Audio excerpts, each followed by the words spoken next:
ছোটবেলা থেকেই আমরা শুনে এসেছি যে হোমারের লিখিত দুটো মহাকাব্যের নাম কি কি? ইলিয়াড ও ওডিসি। এমনকি পরবর্তীকালে যখন আমরা বড় হয়েছি, বারংবার ইংরেজি সাহিত্যে বিভিন্ন কবিতা পড়ার সময় কিন্তু আমাদের এই ইলিয়াড ও ওডিসির উল্লেখ আমরা পেয়েছি। এখন প্রশ্ন হচ্ছে, ইলিয়াডের বিষয়বস্তু বা কি, ওডিসি বা কি নিয়ে? সহজ ভাষায়, এই ইলিয়াড একটা যুদ্ধ নিয়ে। যুদ্ধটার নাম দ্য ট্রোজান ওয়ার। একটা এমন যুদ্ধ যেটা দুটো দেশের মধ্যে, দুটো দলের মধ্যে হয়েছিল। সিটি অফ ট্রয়, ট্রয় নামে একটা সিটি ভার্সেস গ্রিস, গ্রিস আর ট্রয়ের মধ্যে যুদ্ধ। এটা নিয়েই হোমার লিখেছিলেন ইলিয়াড। আর এই যুদ্ধে গ্রিকদের একজন যোদ্ধা ছিল যার নাম ছিল ওডিসি। এই ওডিসি হচ্ছে একটা গ্রিক নাম। ওডিসির ল্যাটিন বা ইংলিশ নাম হচ্ছে ইউলিসিস। সেই ইউলিসিস যুদ্ধের পরে অনেক অভিযান, অনেক রোমাঞ্চ তিনি করেছিলেন। তার বিষয়ে আলোচনা হচ্ছে হোমারের ওডিসিতে আছে। এখন আমাদের এই ট্রোজান ওয়ার, এই যুদ্ধটা কেন হলো, এইটা জানতে হলে কিছু পূর্ব কথা জানতে হবে। অলিম্পিয়ান গডসরা ছিল। একদিন একটি পার্টিতে সমস্ত গডেদেরকে আমন্ত্রণ জানানো হলো, কিন্তু একজনকে আমন্ত্রণ জানানো হয়নি। তিনি হলেন গডেস অফ স্ট্রাইফ অ্যান্ড ডিসকর্ড, অর্থাৎ লড়াইয়ের দেবী এরিস। তাই তিনি ক্রুদ্ধ হয়ে কি করলেন, ওই পার্টিতে একটা গিফট পাঠালেন, উপহার পাঠালেন। উপহারটা কেমন না, একটা গোল্ড অ্যাপেল, সোনার আপেল। সেই আপেলের গায়ে লেখা ছিল যে এই আপেলটা সব থেকে সুন্দর, মোস্ট বিউটিফুল কারোর জন্য। এখন এটা নিয়ে বিবাদ শুরু হয় যে কে সব থেকে সুন্দর। তিনজনের নাম উঠে আসে, তিনজন দেবীর, অ্যাফ্রোডাইটি, হেরা, অ্যাথিনা। এখন তিনজনের মধ্যে কে মোস্ট বিউটিফুল, এটা বিচার করার জন্য দেবতাদের কিং জিউস তিনি সাজেস্ট করেন যে তিনজন দেবীকে ট্রয় সিটিতে যেতে। সেই ট্রয় রাজ্যের যে রাজকুমার, প্রিন্স প্যারিস, রাজকুমারের নাম প্যারিস, তার ট্যালেন্ট আছে মেয়েদের, মহিলাদের ট্রু বিউটিকে চেনার। তিনজন গডেস যথারীতি প্যারিসের কাছে চলে যায় এবং তারা তাদের 100% সেই রূপেই যায় যাতে প্যারিস তাদেরকে পছন্দ করে, এবং তারা গিয়ে প্যারিসকে আলাদা আলাদাভাবে অফার করে বা ঘুষ দেয়, ব্রাইব করে। যেরকম হেরা গিয়ে প্যারিসকে বলে যে যদি তুমি আমাকে মোস্ট বিউটিফুল বলে ঘোষণা করো তাহলে আমি তোমাকে রিচ কিংডম দেব, ভীষণ ধনী একটা রাজ্য দান করব। এদিকে অ্যাথিনা বলে যে তুমি যদি আমাকে সব থেকে সুন্দরী বলে ঘোষণা করো, মোস্ট বিউটিফুল বলো, তাহলে আমি তোমাকে সব থেকে পাওয়ারফুল মিলিটারি দেব, তাহলে তুমি যে গ্রিকদেরকে ঘৃণা করো তাদের সঙ্গে যুদ্ধে তুমি জিততে পারবে। এদিকে অ্যাফ্রোডাইটি কিন্তু যুবক ছেলেদের চাহিদা, মনের ইচ্ছা বুঝতো, যে একটি যুবক ছেলে কি চাইতে পারে, তার মনের কি বাসনা থাকতে পারে। সে গিয়ে প্যারিসকে বলে যে তুমি যদি আমাকে সব থেকে সুন্দরী বলে ঘোষণা করো তাহলে আমি তোমাকে পৃথিবীর সব থেকে সুন্দরী দেব, যে সুন্দরী তোমার প্রেমে পাগল হয়ে যাবে, আমি এমন ব্যবস্থা করব। তো যথারীতি প্যারিস অ্যাফ্রোডাইটিকেই মোস্ট বিউটিফুল বলে ঘোষণা করে, কারণ প্যারিসের মনে এই অফারটাই কিন্তু বেস্ট লেগেছিল। এখন আমাদেরকে জানতে হবে যে এই গল্প তো গেল, কিন্তু এই গল্পের মোড় একটা ডেঞ্জারাস দিক নিল যখন আমরা জানতে পারলাম যে পৃথিবীর সব থেকে সুন্দরী মহিলা কে। পৃথিবীর সব থেকে সুন্দরী মহিলা ছিল হেলেন। আর এই হেলেন ছিল গ্রিসের রানী। সে ছিল বিবাহিত। তার স্বামী ছিল মেলেনাস।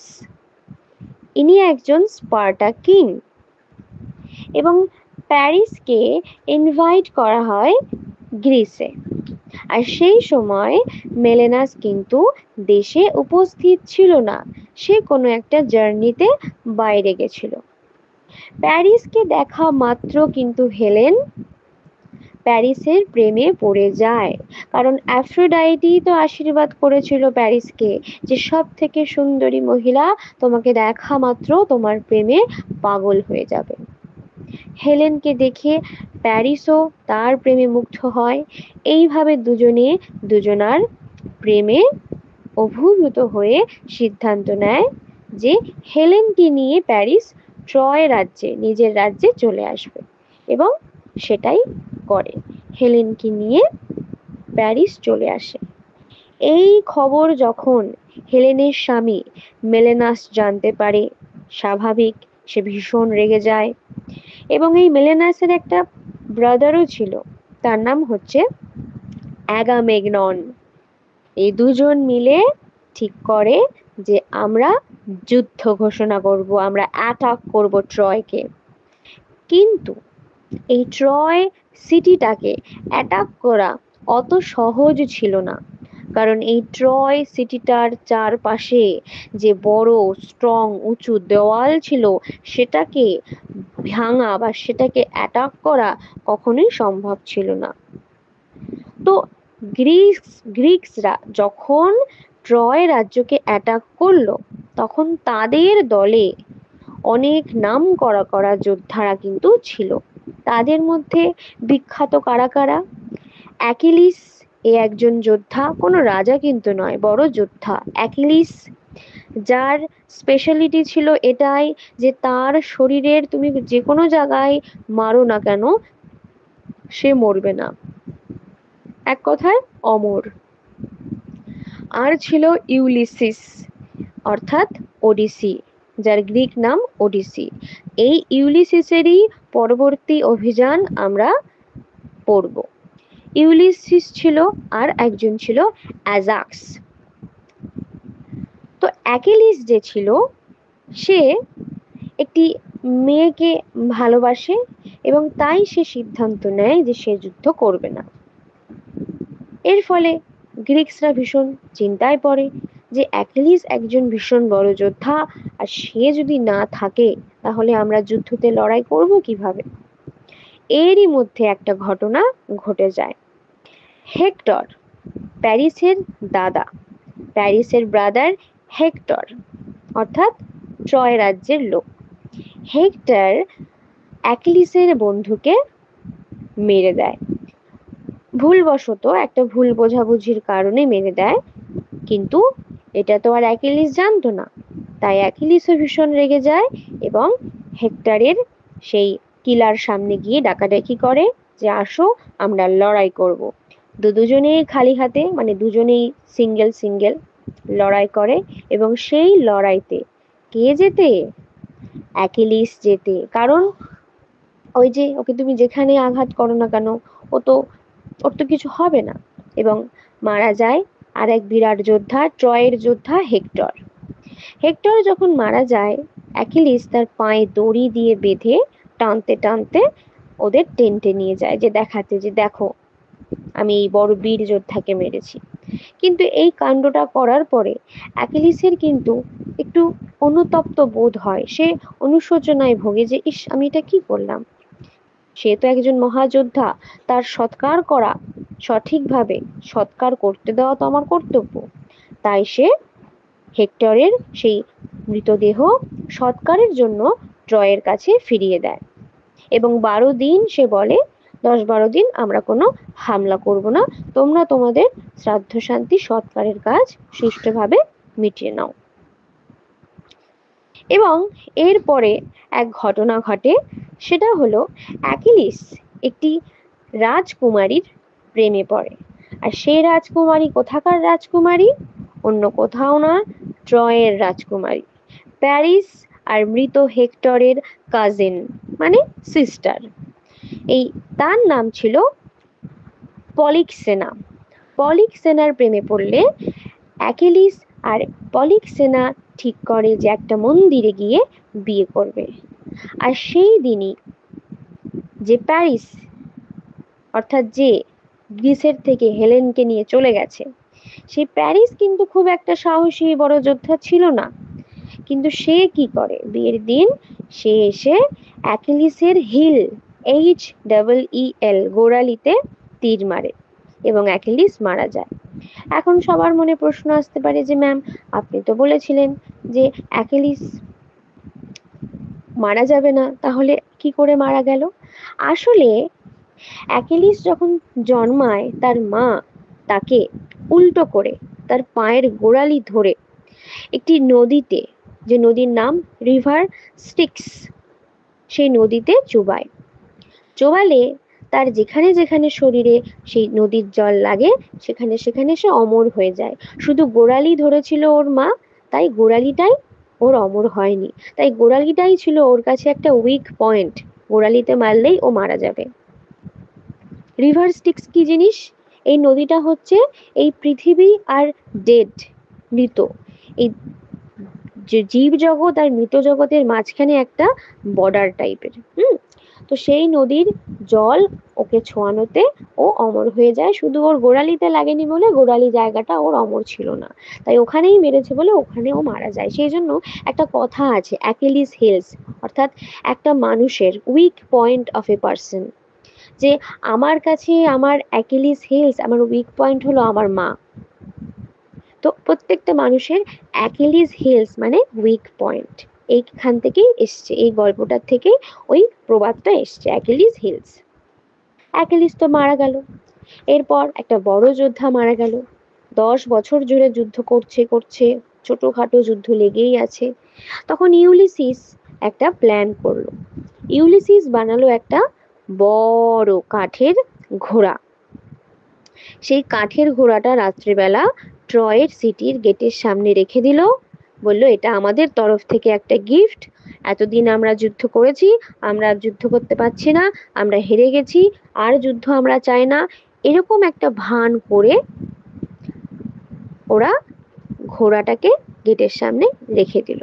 আর ওই ঘোড়ার মধ্যেই লুকিয়েছিল ইউলিসিস আর তার কিছু সৈন্য, তার কিছু কম্পেনিয়ন। আর অন্যদিকে বাকি সেনারা লুকিয়ে নৌকায় ছিল, যাতে কেউ জানতে না পারে। এবার সবাই প্রথমে বলে যে এটা নিশ্চয়ই কোনো চাল গ্রিকদের, এটাকে আগুন দিয়ে দাও। আবার অনেকে বলে যে না, ঘোড়া তো আমাদের স্যাক্রেড অ্যানিমেল, পবিত্র পশু, আমরা এটাকে পোড়াবো না। তাই ওরা রাত্রিবেলা ঘোড়াটাকে ভেতরে আনে। ট্রয়ের পাঁচিল এত শক্তপোক্ত, এতদিন তো ভেতরে ঢুকতে পারিনি, এইবার একদম খোলা ভাবে সবার সামনে দিয়ে ভেতরে ঢুকলো কারা? ঘোড়ার মধ্যে করে ইউলিসিস এবং তার সহযোদ্ধারা।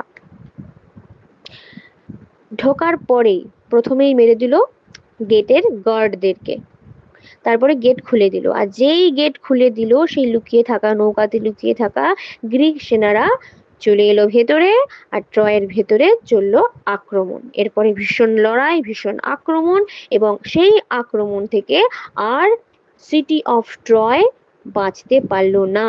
জয়ী হলো কারা? গ্রিকরা জয়ী হলো। তো এইভাবে জয়ী সৈন্যরা বিজয় লাভ করার পরে যখন বাড়ি ফিরছে, তখন সমুদ্রপথে ভীষণ ঝড় দেখা দিল, টেম্পেস্ট দেখা দিল। কেন না, সমুদ্র দেবতা গড অফ সি নেপচুন সে রেগে ওদের ওপর অ্যাটাক করেছে। কেন কেন রেগে গেছে? কারণ এই যুদ্ধের সময়ে এই গ্রিকরা যখন ট্রয়কে অ্যাটাক করে, তারা অনেক নিরীহ পুরোহিতদের, প্রিস্টদেরকে এবং অনেক মন্দিরও তছনছ করেছে। এই জন্যই নেপচুন রেগে গেছিল, তাই সমুদ্রের ঝড় তৈরি করে। আর সেই ঝড় 9 দিন চলেছিল, অনেক সেনা মারা যায়, অনেক সেনা মারা যায়, শুধু ইউলিসিস বেঁচে ছিল আর তার কিছু সহ সেনারা। তখন বেঁচে থাকা কয়েকজন লোক, ইউলিসিস আর তার কিছু কম্পেনিয়ন, তারা শুরু করলো নিজের আইল্যান্ড, ইউলিসিসের নিজের আইল্যান্ডের নাম কি? ইথাকা। এটা ওর নিজের বাড়ি। ইথাকায় যাওয়ার উদ্দেশ্যে সে সমুদ্র যাত্রা শুরু করলো। কিন্তু সে সহজে পৌঁছালো না, তাকে সেই সমুদ্র যাত্রা করতে হয়েছিল বিভিন্ন অ্যাডভেঞ্চারের মধ্যে দিয়ে। 10 বছর তো সে ট্রোজান ওয়ার যুদ্ধে কাটিয়েছে, আরো 10 বছর তাকে এই অ্যাডভেঞ্চারে কাটাতে হয়। অ্যাডভেঞ্চার বলতে কি কি? যেমন তারা একটা আইল্যান্ডে যায়, সেখানে গিয়ে তারা লোটাস খায়, আর লোটাস খাওয়ার সঙ্গে সঙ্গে ওদের সমস্ত স্মৃতি ভ্রষ্ট হয়ে যায়, মেমোরি লস হয়। ওরা বুঝতে পারেনি যে এই লোটাসগুলো সাধারণ লোটাস, সাধারণ পদ্ম নয়, এগুলো স্মৃতিশক্তিকে নষ্ট করার লোটাস। কোনো রকমে ইউলিসিস নিজেকে বাঁচায়, তার সঙ্গীদেরকে বাঁচায়, বাঁচিয়ে সেই আইল্যান্ড থেকে বেরিয়ে আসে। বেরিয়ে এসে সমুদ্র যাত্রা করে তারা আরো একটা আইল্যান্ডে গিয়ে পৌঁছায়। সেটা ছিল দৈত্যদের ল্যান্ড, ল্যান্ড অফ সাইক্লপস। এই দৈত্যগুলোর কপালে চোখ, ভীষণ বড় বড়। দৈত্যগুলো তো ওদেরকে ধরে আটকে রাখে, এবং ইউলিসিস সেই দৈত্যগুলোর চোখের মধ্যে যাই হোক চড়োয়াল ধরোয়াল ঢুকিয়ে কোনো রকমে নিজেকেও বাঁচায় এবং নিজের দলের লোককেও বাঁচায়। তবে অনেক লোকই কিন্তু সেই দৈত্যদের পেটে অলরেডি চলে গিয়েছিল, তাও বেঁচে পড়তে সেইখান থেকে তারা নিজেদেরকে উদ্ধার করে। তারপরে তারা যেতে যেতে যেতে যেতে বাড়ির পথে যেতে যেতে যেতে যেতে একটা আইল্যান্ডে আসে, আরো একটা আইল্যান্ড, আইল্যান্ড অফ সার্স। এই সার্স ছিল একটা উইচ। ওরা যখন প্রথমে এই দ্বীপে আসে, সার্স ওদেরকে খুব সেবা যত্ন করে, খুব আমোদ প্রমোদের মধ্যে রাখে, তারপর অনেক কিছু খাওয়ায়। তারপরে সেই খাবার দাবার খেয়ে আমোদ প্রমোদ করতে করতে ইউলিসিসের যে সঙ্গী সাথীরা সবাই পশুতে পরিণত হয়। পশুতে পরিণত হয় সবাই, শুধু একজন বাদে। যে হয়নি সে গিয়ে ইউলিসিসকে খবর দেয়। ইউলিসিস তখন খুব রেগে যায়। সে আসে দ্বীপে। দ্বীপে আসার সময় একটি ছেলের সঙ্গে তার দেখা হয়। সেই ছেলেটি তাকে একটি ওই জাদুই কাঢ়া দেয়, যেটা খেয়ে বলে যে তুমি যদি এটা খাও তোমাকে সার্স কোনো ক্ষতি করতে পারবে না। তো সেটা খায়, খেয়ে সার্সকে মারতে যায় রেগে মেগে। তখন সার্স ওকেও খুব সেবা যত্ন করে। কিন্তু সার্স দেখে যে সবকিছু খাওয়ার পরেও ইউলিসিস কিন্তু পশুতে পরিবর্তন হচ্ছে না।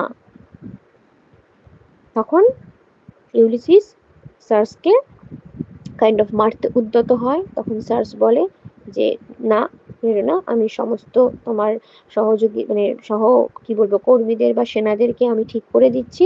এবং এই ইউলিসিস, এই যে অন্যরকম একটা পুরুষ, এটা দেখে সার্স তার প্রেমে পড়ে যায়, এবং তারা অনেক দিন, বেশ কিছুদিন সার্সের সেই আইল্যান্ডে কাটায়, আমোদ প্রমোদ করতে থাকে, বেশ ভালোই দিন যায়।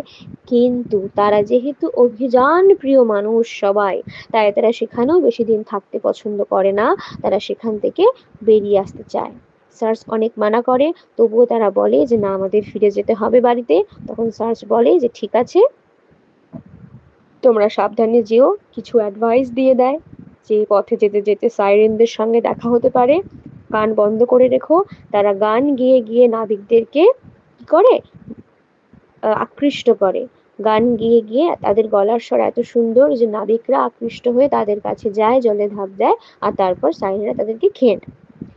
তো সেই সাইরেনদের যখন গানের বুলি ফুটে ওঠে সমুদ্রে, সবাই কানে তুলে গুজে রাখে, ইউলিসিস পায়ে দড়ি বেঁধে রাখে। তো এইভাবে সাইরেনদের হাত থেকেও নিজেকে এবং নিজের সৈন্যদেরকে ইউলিসিস রক্ষা করে। এরপর তারা দুটো রাক্ষসের সম্মুখীন হয় সমুদ্র পথে। একজনের নাম হচ্ছে স্কিলা, যার 6টা মাথা, আর একজন ছিল হচ্ছে চারিপটিস, তার হচ্ছে সেই বড় বড় সেই শিপ খেয়ে ফেলে। তো সেখানে তাকে কম ডেঞ্জারাস কাউকে চুজ করতে হতো। বিভিন্ন রকম তারা অ্যাডভেঞ্চারের মধ্যে দিয়ে রাক্ষস, খপ্পস, সাইরেন, উইচ, দৈত্য, লোটাস, অনেক কিছুর মধ্যে দিয়ে অনেক অভিযান করতে করতে করতে করতে 10 বছর তারা কাটায় অভিযান করতে করতে। তাহলে যুদ্ধে 10, আবার এই অভিযানে 10, 20 বছর কাটানোর পর ফাইনালি তার নিজস্ব বাড়ি, নিজস্ব হোম ইথাকাতে এসে পৌঁছায়, এবং এসে দেখে যে তার স্ত্রী ফেনেলোপি আর তার পুত্র টেলিম্যাকাস তখনও আছে। আর তার অবর্তমানে, ইউলিসিসের অবর্তমানে তার স্ত্রী ফেনেলোপিকে অনেক সুইটাররা বিয়ে করতে চায়, যে এখন তো ইউলিসিস নেই, আমাকে বিয়ে করো, আমাকে বিয়ে করো। কিন্তু ফেনেলোপি কাউকে বিয়ে করেনি। ফেনেলোপি লয়াল টু ইউলিসিসের প্রতি ভীষণভাবে লয়াল। সে সবাইকে রিজেক্ট করে দিয়েছে এবং ফেনেলোপির মনে বিশ্বাস ছিল যে ইউলিসিস ঠিক একদিন ফিরে আসবে। যেহেতু টেলেম্যাকাস ভীষণ ছোট, তাই সেই সিংহাসনে অনেকেই কিন্তু জবরদস্তি করে বসেছিল। তো বাড়িতে ফিরে ইউলিসিসকে আবার যুদ্ধ করতে হয়, আবার লড়াই করতে হয় নিজের সিংহাসন ফিরে নেওয়ার জন্য। এবং finally they are happy family. তারা ফ্যামিলি সমেত, বউ ছেলে মেয়ে সমেত হ্যাপিলি ইথাকাতে বসবাস করতে শুরু করে। কিন্তু কিছুদিন থাকার পরেই ইউলিসিসের মনে হয় যে এই বাড়িতে থেকে সাংসারিক জীবন, গৃহস্থ জীবন আমার জন্য নয়। আমার আত্মা, আমার মন যেটা চায় সেটা হচ্ছে অ্যাডভেঞ্চার, সেটা হচ্ছে ট্রাভেলিং, পৃথিবীকে দেখা, পৃথিবীকে জানা, পৃথিবীর প্রত্যেকটা কোনায় কোনায় ঘুরে দেখা যে কি হচ্ছে, কি কালচার আছে, কি মানুষ আছে, কি জলবায়ু আছে, তিনি সমস্ত কিছু জানতে চায়। এবং সে এই অ্যাডভেঞ্চারের নেশায় সমস্ত ফ্যামিলিকে ছেড়ে সে সমুদ্র যাত্রায় তার সমস্ত অন্যান্য সঙ্গীদেরকে নিয়ে বেরিয়ে পড়ে এবং সে প্রমিস করে যে সে কোনোদিন আর ফিরবে না।